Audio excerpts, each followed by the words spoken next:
കൊണ്ടു കൊടുക്കുന്നു, യജമാനന്റെ മുന്നിലേക്ക് കൊണ്ടു കൊടുക്കുന്നു. യജമാനൻ ചോദിച്ചു, അബ്ദുള്ള, ഇതെന്താണിത്? ഇത് നാവ്. വൃത്തികെട്ടവനെ, ഏറ്റവും നല്ല ഒരു ഭാഗം അവയവം കൊണ്ടുവരാൻ പറഞ്ഞിട്ട് നാവാണോ മടയാ കൊണ്ടുവന്നിരിക്കുന്നത്? യജമാനൻ, എനിക്ക് അങ്ങനെ തോന്നി. ഇതൊരു മോശമായ അവയവമല്ലേ നാവ്? എന്നാ വേണ്ട, നിന്നൊന്ന് പരീക്ഷിക്കണല്ലോ, ഏറ്റവും മോശമായ അവയവം കൊണ്ടുപോകാന്ന് പറഞ്ഞു.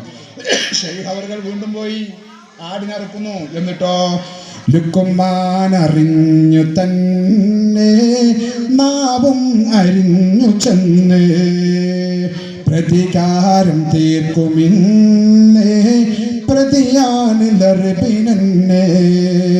ലുക്മാൻ അറിഞ്ഞു തന്നെ നാവും അരിഞ്ഞു ചെന്നേ പ്രതികാരം തീർക്കുമിന്നേ പ്രതിയാണ് ലർബിനന്നെ.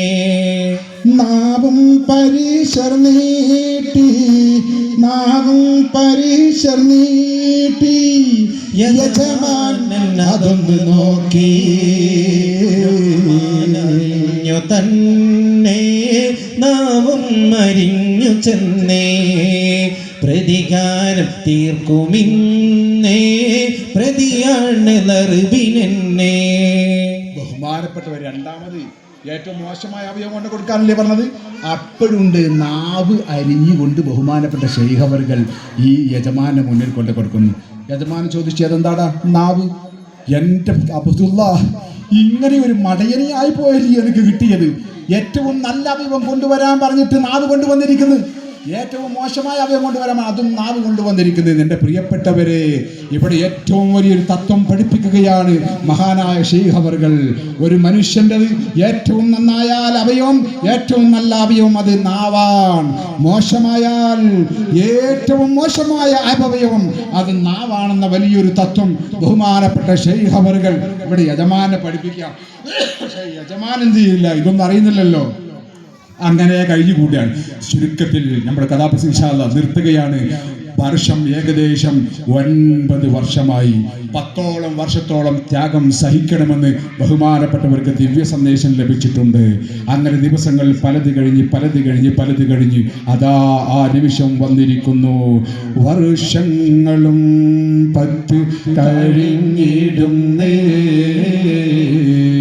വിജയത്തിൽ പൂമൊത്ത് വിലസിടുന്നേ. ബഹുമാന്യർക്ക് അവസാന പരീക്ഷണമേ വരുന്നുണ്ട്. സബീദയും ഒരുങ്ങി തന്നെ. വർഷങ്ങളും 10 കഴിഞ്ഞിടുന്നേ വിജയത്തിൽ പൂമുത്ത് വിലസിടുന്നേ. ബഹുമാന്യർക്ക് അവസാന പരീക്ഷണമേ വരുന്നുണ്ട്. സബീദയും ഒരുങ്ങി തന്നെ. അബ്ദുള്ളായി തന്നിൽ വഴങ്ങിടണേ, ഇല്ലെന്നൊരു ജവാബുടനെ വന്നേ. ബഹുമാന്യരും നൽകുന്ന ഉപദേശമേ കേൾക്കാൻ മനസ്സില്ല നാവൾ മൊഴിഞ്ഞേ. വർഷങ്ങളും 10 കഴിഞ്ഞിടുന്നേ വിജയത്തിൽ പൂമുത്ത് വിലസിടുന്നേ. ബഹുമാന്യർക്ക് അവസാന പരീക്ഷണമേ വരുന്നുണ്ട്. സബീദയും ഒരുങ്ങി തന്നെ. 10 വർഷം പൂർത്തിയാകുന്ന ദിവസം ഇന്നാണ്. ഇന്ന് രാത്രിയാണ്. ഇന്ന് രാത്രി 10 വർഷം പൂർത്തിയാകും. മഹാനവറുകളുടെ ത്യാഗങ്ങൾ അവിടെ വെച്ച് തീരും. ഇന്നെന്തും സംഭവിക്കാം. ഏറ്റവും വലിയ പേടി ഇവിടെയുള്ള സബിത എന്ന് പറയുന്ന പെണ്ണിനെ കുറിച്ചാണ്. ആ വിവരം കെട്ടവൾ ഏത് നിമിഷവും എപ്പോഴും എന്നെ സമീപിക്കാം, എന്തും അവൾ കാട്ടിക്കൂട്ടാം. പടച്ചറബേ, എനിക്ക് ക്ഷമ നൽകണേ, എനിക്ക് ഈമാൻ നൽകണേ, എനിക്ക് കരുത്ത് നൽകണേ. മഹാനവകൾ പ്രാർത്ഥിച്ചു കൊണ്ടിരിക്കുമ്പോഴതാ അതേ ബഹുമാനപ്പെട്ട ശൈഖ് അവർകൾ പേടിച്ചത് തന്നെ സംഭവിച്ചു. സബിത എന്ന് പറയുന്ന പെണ്ണ്, ആ വീട്ടിൽ ആരുണ്ട്? വേലക്കാരിയുണ്ട്, മക്കളുണ്ട്, ബാപ്പയുണ്ട്. ഇതൊന്നും ബോധമില്ലാതെ ആ പെണ്ണ് വന്നിട്ട് പറയുന്നു, അബ്ദുല്ലാ, ഞാൻ നിമിഷം വന്നിരിക്കുന്നത് എന്റെ കൽബിലുള്ള ആഗ്രഹം ഇവിടുന്ന് നിറവേറ്റി തന്നിട്ടല്ലാതെ സബിത തിരിച്ചു പോകില്ല. അതുകൊണ്ട് എനിക്ക് ആവശ്യമുള്ളത് അബ്ദുല്ലാ ഇവിടെ വെച്ച് എനിക്ക് കിട്ടിയേ പറ്റൂ. സുബ്ഹാനല്ലാഹ്. ശൈഖ് അവർകൾ പറഞ്ഞു, പ്രിയപ്പെട്ട പെണ്ണെ, ഈ പാവപ്പെട്ട് എന്നെ കൊലക്ക് കൊടുക്കല്ലേ, ഞാൻ യജമാനനെ ഭയപ്പെടുകയാണ്. അതുകൊണ്ട് പ്രിയപ്പെട്ട പെണ്ണെ, നീ ഉടനെ തന്നെ തിരിച്ചു പോയിക്കോ, നിന്റെ റൂമിലേക്ക് തിരിച്ചു പോ. ഞാൻ തിരിച്ചു പോകാൻ വന്നതല്ല അബ്ദുള്ള, ഞാൻ ഇവിടെ വെച്ചുകൊണ്ട് രണ്ടാലൊന്ന് തീരുമാനിക്കാൻ വന്നതാണ്. അവർ പറഞ്ഞു, എന്താ ഞാനൊരു കാര്യം ചെയ്യും, ഞാൻ ബാപ്പാരെ വിളിച്ചുണർത്തും, ഞാൻ പെൺകുട്ടികളെ വിളിച്ചുണർത്തും എന്ന് പറഞ്ഞു. അപ്പൊ പറഞ്ഞു, നിങ്ങൾ വിളിച്ചുണർത്തിക്കോ, എനിക്ക് പ്രശ്നമില്ല. ശൈഖ് അവർകൾ ബാപ്പാരെ വിളിക്കാനും ഒച്ചത്തിൽ ശബ്ദം കൊണ്ടിട്ടു. ഇട്ട സമയത്തതാ അതുവരെ വികാരഭരിതയായി സ്നേഹത്തോട് വന്ന സബിതയുടെ തനി രൂപം പുറത്താകുന്നു. സബിതയുടെ രൂപം അങ്ങ് മാറി. എന്നിട്ട് സബിത എന്നെ അട്ടഹസിക്കാൻ തുടങ്ങി. കൂട്ടുകാരെ, എന്റെ പ്രിയപ്പെട്ട ഉപ്പ, എന്റെ സഹോദരികളെ, ഈ അടിമയല്ലേ അബ്ദുള്ള, അബ്ദുള്ള എന്നെ കയറി പിടിച്ചിരിക്കുന്നു.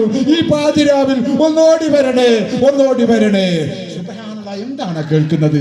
എന്റെ സബിതയുടെ ശബ്ദമല്ലേ, എന്റെ മകളുടെ ശബ്ദമല്ലേ കേൾക്കുന്നത്? പെൺകുട്ടികളും ചിന്തിച്ചു, നമ്മളെ ഇത്താത്താന്റെ ശബ്ദമല്ലേ കേൾക്കുന്നത്? എല്ലാവരും ഓടി വന്ന് നോക്കിയപ്പോൾ എന്താണ് കാണുന്നത്?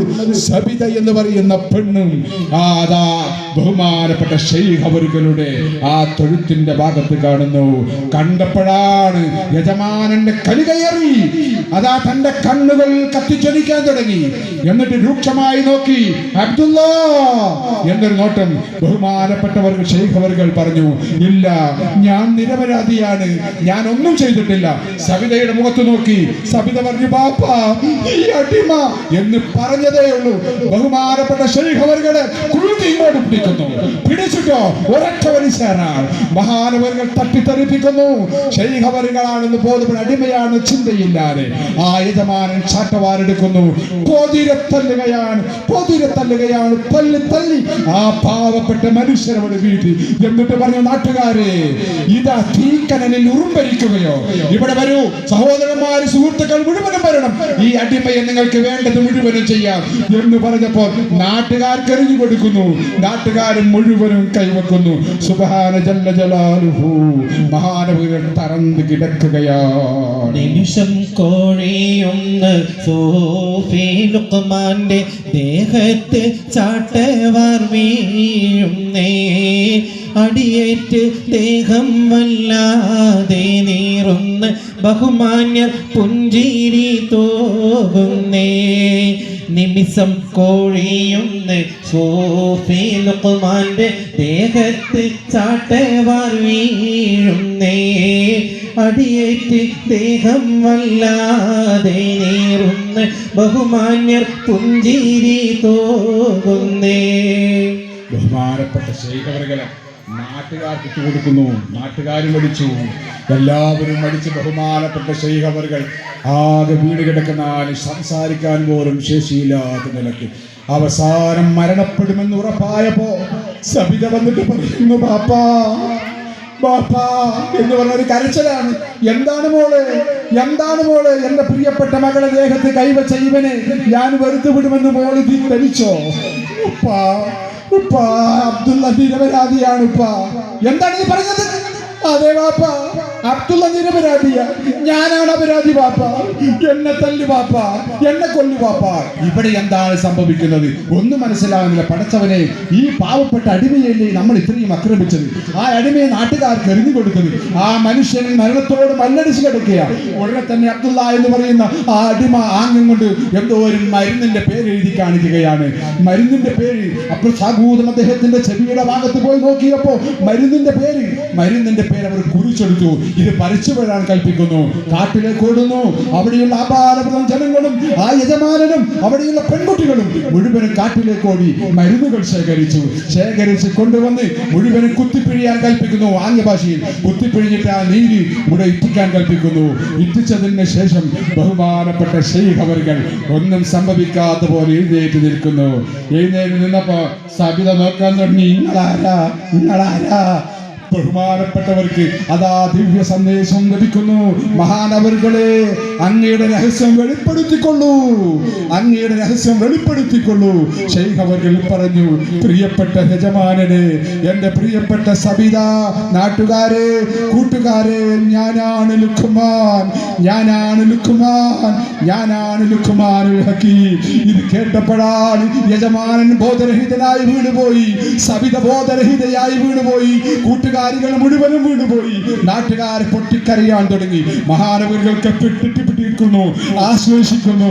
സുബ്ഹാനല്ലാഹ്, അവിടെ വെച്ചുകൊണ്ടൊരു കൽപ്പന വരുന്നു. യജമാനൻ, ഇതാ എന്റെ മകൾ സബിത, ആ സബിത നിങ്ങളുടെ ഭാര്യയാകണം. അവിടെ വെച്ചുകൊണ്ട് കല്യാണം നടക്കുന്നു.